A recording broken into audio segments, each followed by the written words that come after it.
Palatoje visada kvepia taip pat. Ne tik vaistais, laukimu. Toks kvapas neturi spalvos, bet jis limpa prie odos, prie plaukų, prie minčių. Aš jį parsinešu namo, net kai grįžtu nusiprausti ar persirengti. Bet dažniausiai negrįžtu. Mano vieta dabar čia. Aš sėdžiu prie baltos lovos krašto. Kėdė kieta, bet aš to nejaučiu. Mano kūnas seniai nustojo siųsti signalus. Liko tik viena kryptis. Į jį. Šviesa nuo lango krenta tiesiai ant jo veido. Taip tiksliai, lyg kažkas būtų ją specialiai pastumėjęs. Kartais man atrodo, kad jis miega. Giliai, sunkiai. Kaip tada, kai po žaidimo parke užmigdavau automobilyje, galva nusvirusi į šoną, burna truputį praverta. Aš tada važiuodavau ratu aplink kvartalą, kad tik nepabustų. Dabar bijau, kad nepabus niekada. Mano sūnui 5. Jo vardas Domantas, bet aš jį vadinu Domu.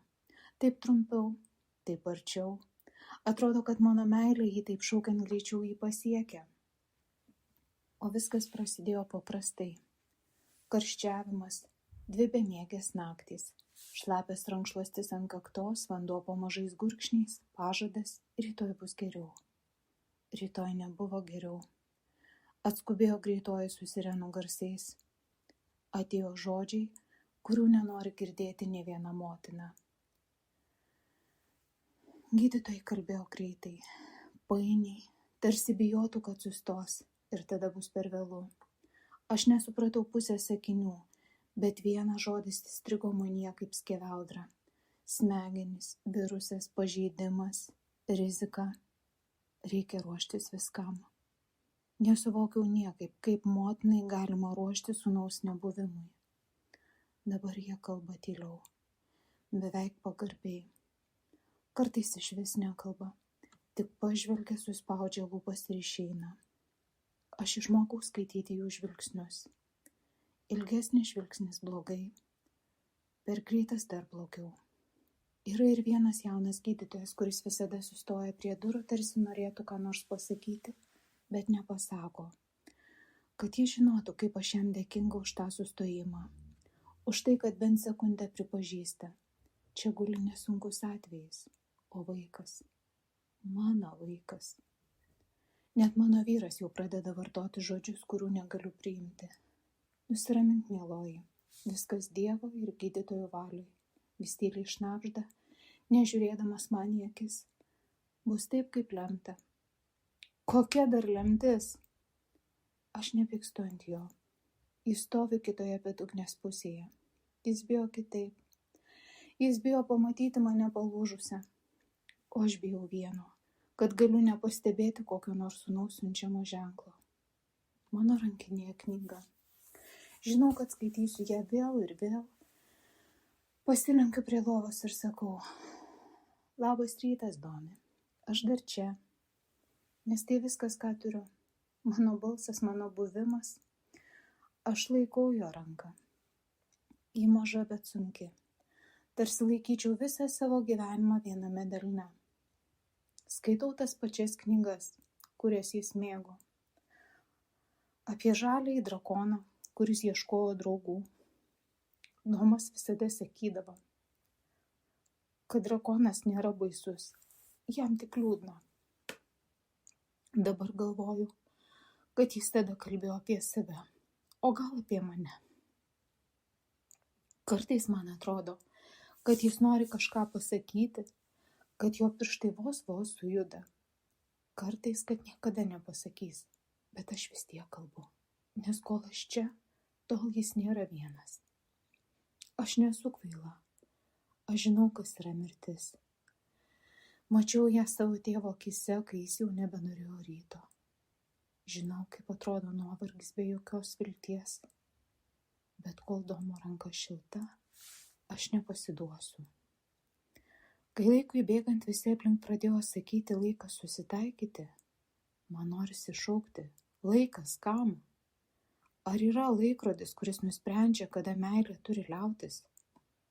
Aš nežinau, kiek dar galėsiu laikyti jo mažą delną, bet kiekviena mano kūno ląstelė sako, dar ne dabar. Dar viena diena, dar viena naktis. Aš čia. Yra dalykų, kuriuos prisimeni ne akimis, o kūnu. Domanto gimimas buvo vienas iš jų. Aš neprisimenu laikrodžio. Neprisimenu, kas stovėjo šalia, bet prisimenu jausmą. Tarsi kas nors būtų atvėręs mane iš vidaus ir įdėjęs ten kitokį pasaulį. Jis gimė tylus, per tylus. Ta sekundė išsitęsė iki amžinybės. Aš jau ruošiausi panikai, baimei, juodam scenariui, bet tada jis pravėrė burną ir pravirko. Tas garsus klyksmas buvo pats gražiausias mano gyvenime. Aš verkiau nuo palengvėjimo, iš džiaugsmo. Domantas. Pasakiau net nežinodama, kodėl būtent šis vardas. Tvirtas, ilgas, toks, kuris turėtų išlaikyti gyvenimą. Pirmus mėnesius jis beveik nemiegojo, arba miegojo tik ant mano krūtinės. Aš vaikščiodavau po namus naktimis linguodama, skaičiuodama žingsnius, tarsi tai galėtų sulaikyti pasaulį vietoje. Padėti nebuvo kam. Vyras dirbo kasdieną. Nebuvo ir jam lengva. Kartais atsisėsdavau ant virtuvės grindų, nugarą atsirėmus į spintelę ir galvodavau, aš negaliu daugiau. O tada jis krustelėdavo, atsidusdavo ir galėdavau. Motinystė išmokė mane keisto dalyko. Ribos neegzistuoja. Yra tik nuovargis, kuris ištirpsta, kai kažkam tavęs reikia. Domas augo lėtai, bet atkakliai. Jis ilgai nepradėjo kalbėti, bet stebėjo visus atidžiai. Jo akys visada būdavo tarsi per didelės jo veidui, pilnos klausimų, kurių dar nemokėjau užduoti. Kai pirmą kartą pasakė mama, tai dar nebuvo žodis. Tai buvo tarsi kvietimas man. Aš jį atpažinau iš karto.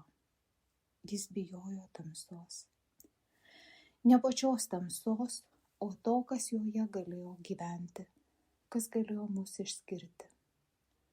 Aš sėdėdavau prie jo lovos ir pasakodavau, kad tamsoje gyvena tik pavargę daiktai.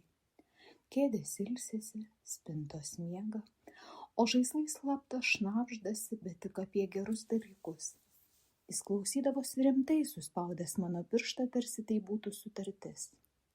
Parke jis visada rinkdavosi aukščiausią čiuožyklą. Stovėdavo viršuje, ilgai nejudėdamas, kol galiausiai pažvelgdavo į mane. Neklausdamas, o tikrindamas, ar esi. Aš visada linktelėdavau ir jis tik tada leisdavosi. Ir taip visada. Vakare mes skaitydavome apie žaliąjį drakoną. Domas sakydavo, kad drakonas nepiktas, jam tiesiog trūksta draugo. Kartais paklausė, mama, o jeigu jis niekada neras draugo? Aš pasakiau, tada jis pats taps draugu kažkam kitam. Domas ilgai galvojo, paskui nusišypsojo. Man atrodo, jis mane suprato geriau nei aš pati save. Dabar tie prisiminimai ateina neprašomi. Jie išnyra palatoje tarp aparatų pypsėjimo, tarp sterilios tylos. Jie skaudina, bet kartu laiko mane gyvą, nes jie įrodo. Jis buvo, jis yra, ne tik lovoje, manyje. Aš grįžtu į dabartį tada, kai jo ranka mano delne šiek tiek sušyla. Gal tai tik kraujas, gal aparatai, o gal prisiminimai taip veikia kūną. Nežinau. Aš tik pasilenkiu arčiau jo. Aš čia, sukuždu, kaip visada. Naktis ligoninėje neturi staigių pradžios kraštų. Ji neateina staiga. Ji lėtai užslenka užgesindama garsus, spalvas, viltis. Dieną čia dar kažkas juda, kažkas klausia, kažkas tikrina. Naktį liekame tik mes ir tai, ko niekas nebenori įvardyti. Šviesa palatoje pritemdyta. Aparato ekranai švyti melsvai, tarsi svetimos žvaigždės. Kiekvienas pyptelėjimas, kaip priminimas, kad laikas dar eina, kad kažkas dar skaičiuoja. Mano vyras išėjo prieš valandą. Jis pasilenkė, pabučiavo Domą į kaktą, paskui mane į smilkinį. Jo lūpos drebėjo. Aš grįšiu ryte, pasakė jis.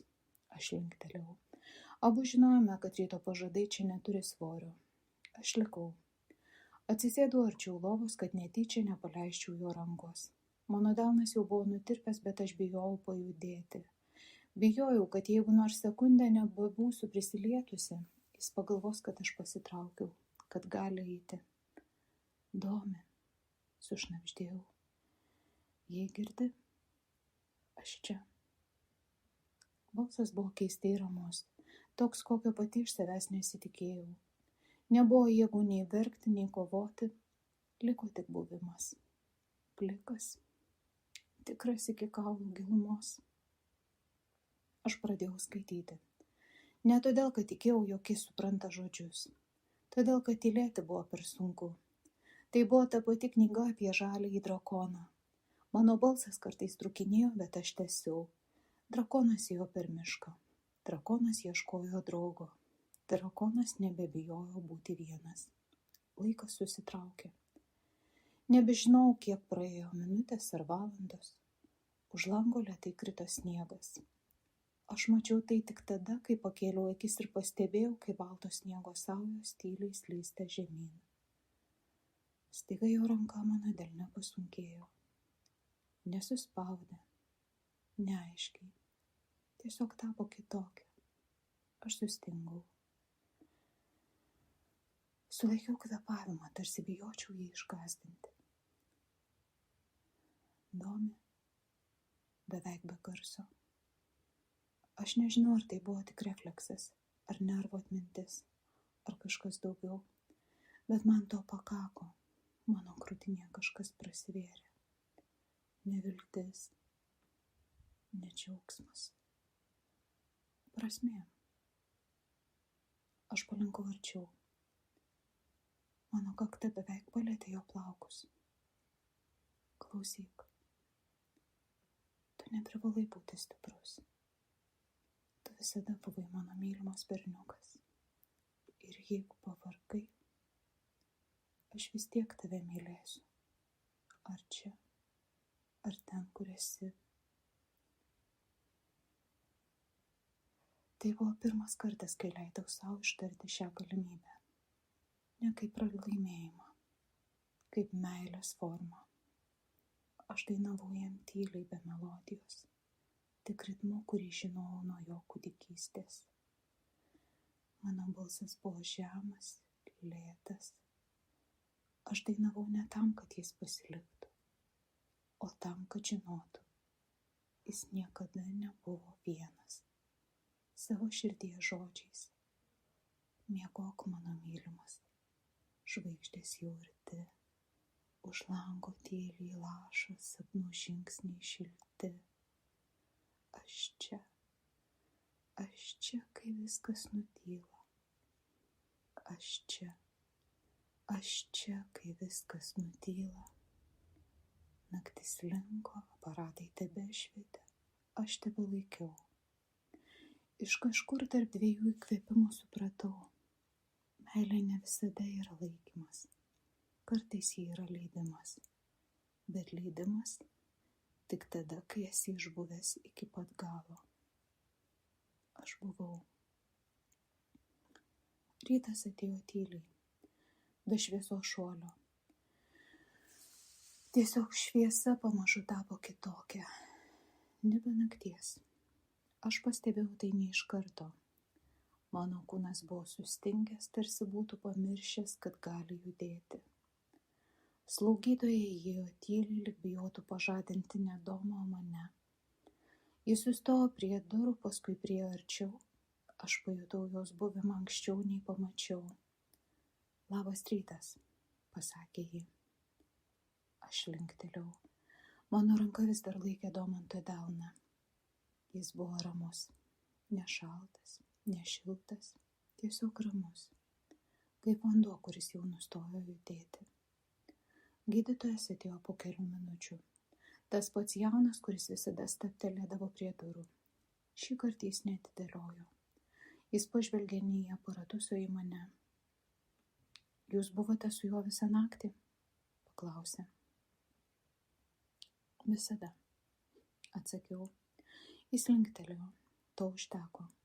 Jokių terminų, jokių paaiškinimų, tik tyla, kurioje viskas jau buvo pasakyta. Aš pasilenkiau prie Domanto, pabučiavau jo kaktą. Jie buvo vėsi, bet nesvetima, kaip namai po ilgos kelionės. Ačiū, sušnabždėjau. Nežinau kam, gal jam, gal gyvenimui, gal savo. Kai paleidau jo ranką, mano delnas liko tuščias, bet ne tuščias kaip praradimas.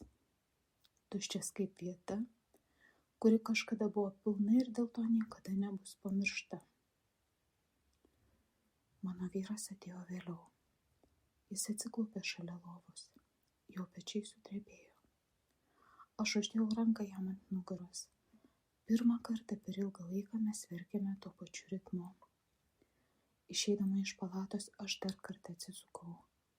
Lova buvo balta, per balta, bet aš nebejaučiau nieko, tik tylų žinojimą. Motinos meilė nelieka ten, kur baigėsi kūnas. Ji eina toliau. Dabar, kai kas nors klausia, kiek man buvo metų, kai viskas pasikeitė, aš nežinau, ką atsakyti.